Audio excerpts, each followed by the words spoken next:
Let me tell you a story. Not the kind you hear in short videos. Not the kind meant to impress you.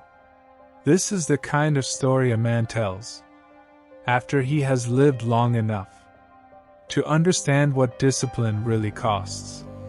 You see, for a long time, Shi Yan Ming did not question Shaolin. And that wasn't because Shaolin was perfect. It was because questioning had never been allowed to grow inside him. When discipline enters a person early, it becomes invisible, like air, like gravity. You don't argue with it. You don't even notice it. You just live inside it. Shi Yan Ming grew up that way. From the time he was a child, Shaolin was not a place. It was reality. Every movement was controlled. Every thought was guided. Every emotion was corrected. And when you live like that long enough, you start believing this is how life works. But life has a way of testing discipline. It waits. And then one day, it introduces awareness.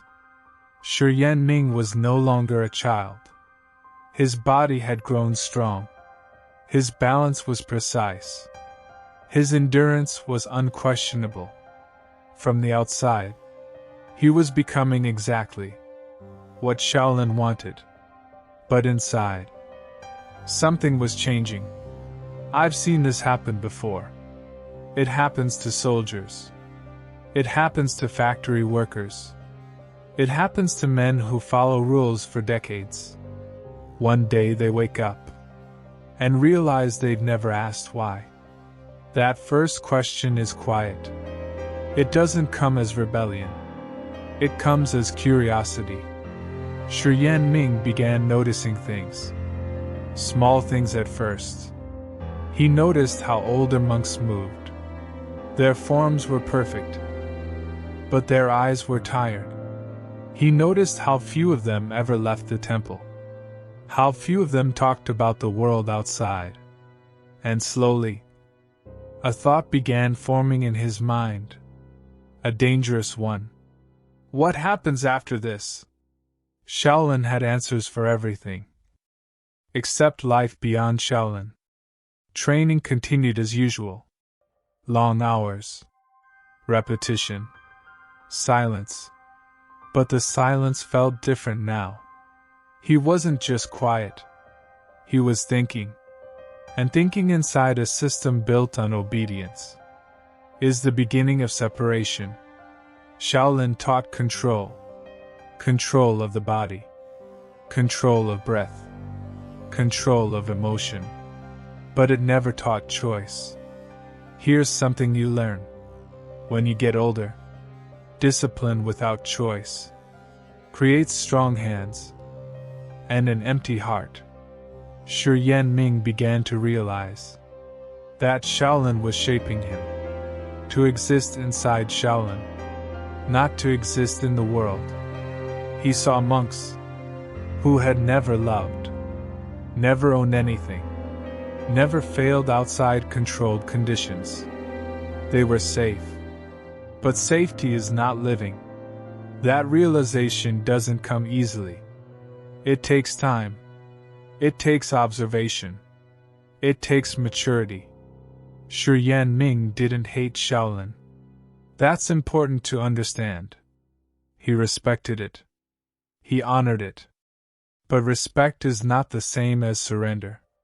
Inside him, two forces were now fighting.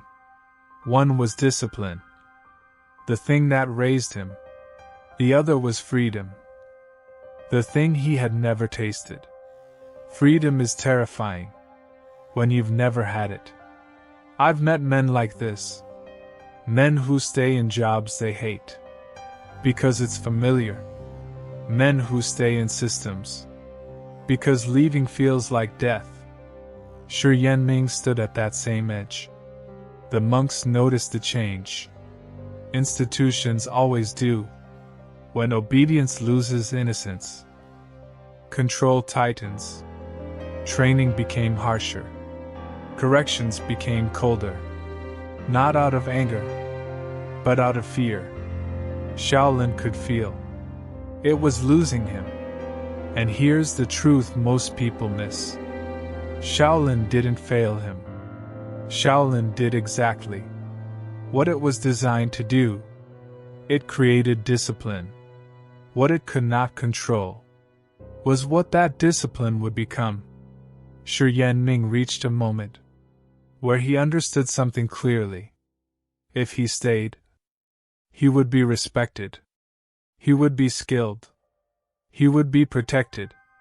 But he would never know who he was without permission. That realization changes a man. It doesn't make him loud. It makes him quiet. He didn't announce rebellion. He didn't confront authority. He simply decided. And deciding to leave a life that shaped you, that takes more courage than staying. Because staying is predictable. Leaving is chaos. That night, as he lay awake, he knew something was ending. Not a place. An identity. Shaolin had given him strength. But now it demanded his future. And that was a price he could no longer pay. This was the first time Shi Yan Ming truly questioned Shaolin. Not the training, not the discipline, but the destination. And once a man questions where a road leads, he can never walk it blindly again.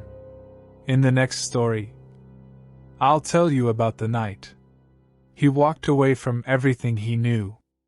No plan, no money, no protection. Just discipline and the courage to step into the unknown. That night changed everything.